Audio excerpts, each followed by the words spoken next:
Under Rule 9, a resolution... The U.S. House of Representatives has passed legislation which would require the Treasury Department to report to Congress on Iran's purchases of American aircraft and their financing. This is the latest in a series of moves by the administration of U.S. President Donald Trump to undermine the Iran nuclear deal, also known as the JCPOA. Tehran has accused Washington of seeking to confiscate the Islamic Republic's payments for buying planes from Boeing and Airbus.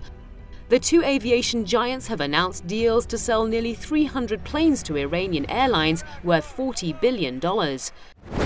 Iran is right to be upset with the United States for its conduct over the agreement. Iran has completely kept within the bounds of the agreement and has lived up to its word.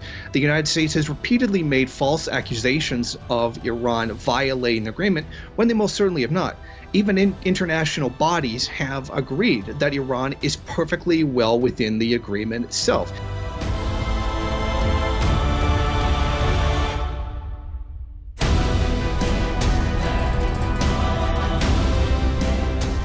The U.S. is almost alone in its anti-JCPOA stance, and the other members of the P5+1 group of countries have strongly opposed Washington's proposal to renegotiate the agreement. They have also said the U.S. cannot do so, as the JCPOA is an international deal and America is not the only party to it. Trump's actions, including his stance on the Iran nuclear deal, has diminished the U.S.'s image in the eyes of the international community. Washington is now seen as an untrustworthy country when it comes to international agreements.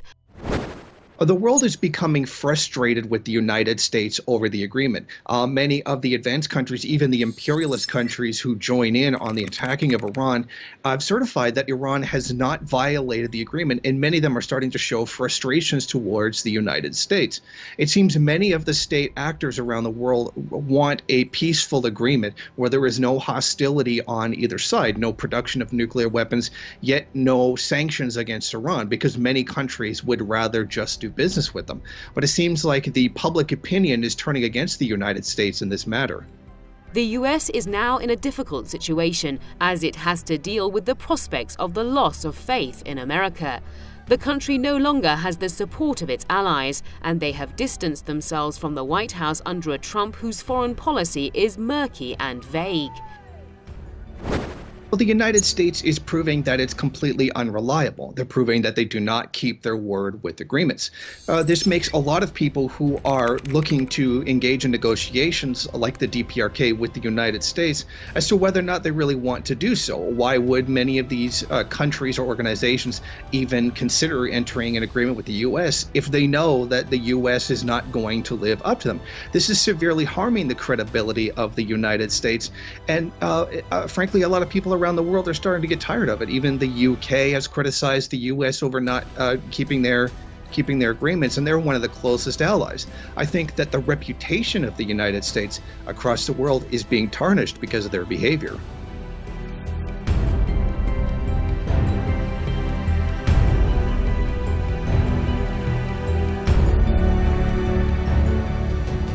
The U.S. president's hasty moves on global issues, including the Iran nuclear deal, has cost the country dearly. America wields much less influence in the international community as a result of Trump's actions, though the trend began during the tenure of his predecessor, former President Barack Obama. I think that the United States is in a bit of a political turmoil right now.